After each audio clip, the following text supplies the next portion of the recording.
Time Warner Cable is pleased to be an underwriting sponsor for Carolina Week. Coming up on the Monday edition of Carolina Week.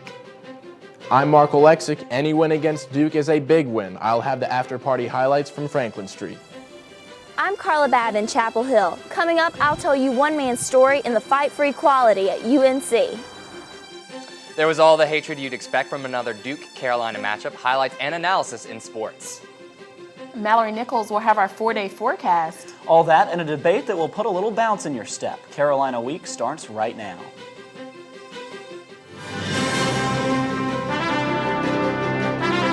From the School of Journalism and Mass Communication at the University of North Carolina at Chapel Hill, this is Carolina Week.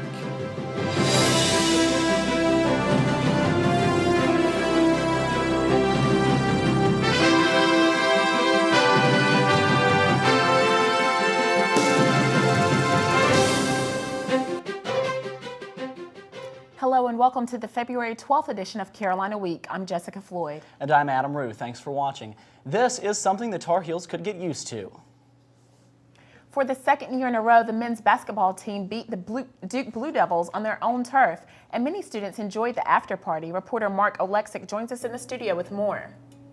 Well, Jessica, take two powerhouse basketball schools, put them 8 miles apart, and you know emotions will fly, not just for the players, but also the fans.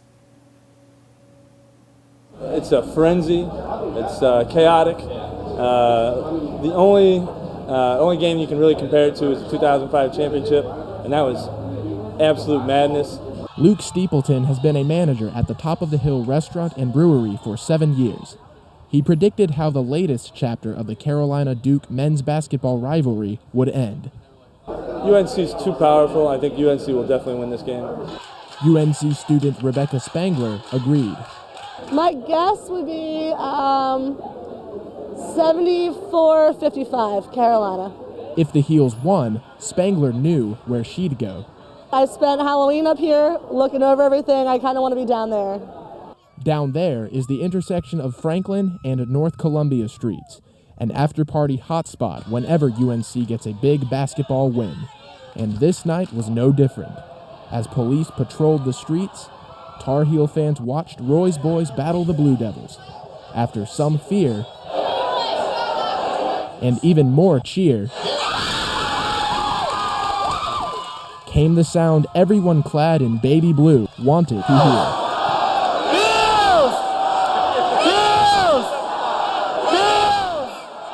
Even after the arrest of the pole-scaling cheerleader, ashes rose celebrating Duke's woes, and fire starting, jumping, and extinguishing fueled the party, all topped by cowbells. To Steepleton, the enthusiasm of Tar Heel fans proves why it's so easy to catch the Carolina fever. Once you get into the family here at UNC, you can't root for anybody else.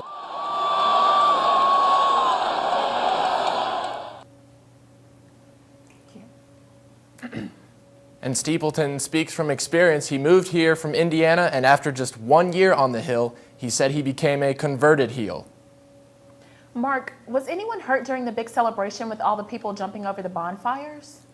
UNC hospitals didn't treat any burn injuries, but the Chapel Hill police made at least 1 arrest for drunk and disorderly conduct. Mark Oleksic live in the studio. Thanks, Mark.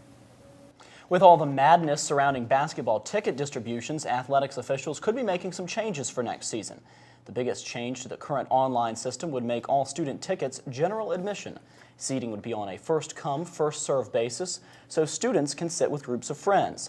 Students would also be able to wait in standby lines to claim any seats that remain open at halftime. The athletics department says it's likely the changes will take effect this fall. And out-of-state students will have to shell out more money to come to UNC next year. The UNC System Board of Governors passed a tuition increase on Friday. Proponents of the increase, including UNC System President Erskine Bowles, argue that an increase is necessary to boost faculty salaries. But UNC Association of Student Governments President Derek Pantel thinks the increase is simply too much. I don't think many people are disagreeing with what I'm saying. At the same time, everyone is more looking from a market standpoint, from a business standpoint, actually getting the best for their buck. Also at the meeting, Bowles introduced Donald Reeves as the new chancellor of Winston-Salem State University. If you're looking for a romantic dinner spot on Valentine's Day, some local restaurants are offering special menus. Foster's Market will be preparing a 5-course meal for your special dinner. Foster's menu includes wine to complement your meal. Other locations like La Residence on Rosemary Street are even providing an aphrodisiac menu. But if you haven't made reservations yet, you might be out of luck. Foster's will stop taking reservations tonight, and to dine at La Residence, you should have made your reservations a month ago. On the day before any election, you can always find the candidates in high gear. UNC student government candidates headed to the pit today for one last effort to earn votes. Campaigners came out as early as 10 o'clock this morning to encourage students to vote for their candidates in tomorrow's election. Music and a barrage of signs greeted students. Today marks the last day of campaigning before polls open tomorrow morning. UNC junior John Seeds tells us why he plans to vote tomorrow. When I come to college, I kind of get away. You are isolated from outside political life, and so to be a good citizen and be active involved in the candidates here. You can vote tomorrow on Student Central. Polls open at 7 a.m. and close at 10 p.m. For all the results, be sure to watch our special election coverage live tomorrow night from 10 p.m. to midnight. With elections only a day away, the current student body president has a few words of advice for the candidates vying to take his place. Carolina Week's Ida Asadi has the story. When James Allred was elected student body president, he wanted to lead with one specific objective. That the best student government is the student government that isn't drawing attention to itself, but instead is enabling the efforts of every other student organization, every other student out there. He advises the best way to do this is by building on the projects of past presidents. The project Allred is most proud of is Ruckus, a music downloading website for students. Tar Heels have already made more than 2.2 million downloads. During Allred's term, students also saw a change in the way they print using their One cards. There's now a 500-page limit to reduce waste. His advice to the new student body president? Besides being up to date with the SLICE calendar, he recommends creating a strong relationship with the administration.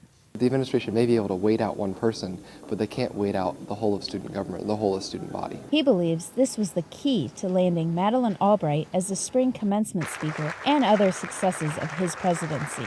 In Chapel Hill, I'm Ida Asadi, Carolina Week. One reason Allred's been able to deal effectively with the administration is because his dad is the university's associate provost.